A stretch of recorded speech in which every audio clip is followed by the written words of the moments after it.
Ngayon po ay magtatiles naman po tayo. Ito po yung preparation sa pagpalit ng tiles na 100 by 20. Ang luma niya is vinyl type na tiles. Bali, preparation pa lang po ito. Next video nito is installation na. Sana mapanood nyo po yung video na yun para kahit paano may ma-share ako. At kung may mali po, i-comment po kayo sa inbox. Ito po yung tiles na made in China, IMAX. Mukha namang matibay, sabi ni client. At matibay naman daw, sabi ng pinagbilihan namin. At itong adhesive niya is ready mix na siya. Pwede raw siya sa hindi natin itik-tik na flooring kasi dito ay bawal mag-ingay.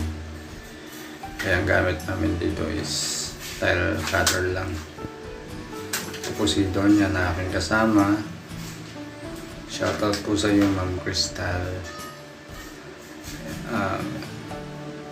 Lahat po ng mga ilalaman dito ay aming gagawin. Kung papala rin, sana may video ko sa inyo kung paano ko gagawin yung mga cabinet. Ayan yung CR nya. At kung paano gawin lahat yung table na bar type, TV rack, tsaka induction table. Ayan po. Tatanggalin po natin yung mga vinyl na yan. Lilinisin. Katulad niyan, lahat ng mga rugby po na yan ay tatanggalin. Ito po ay isang challenge para sa akin kasi baka magkapak po ito kasi walang kakapitan itong adhesive. Pero sabi naman ng aming pinagbilhan o pinagbilhan ng client namin is kaya daw nitong adhesive na ito kahit hindi natiktikin ng flooring. Ayan. Sana mapanood nyo po yung next video nito.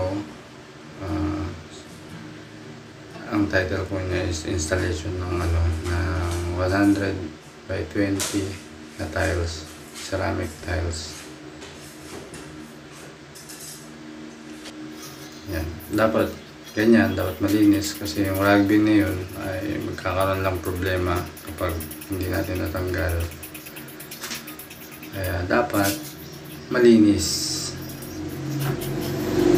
See you po sa next video. Sana mapanood nyo. Sana may like, may share. Thank you very much po sa inyo mga katsukaran. Bye bye.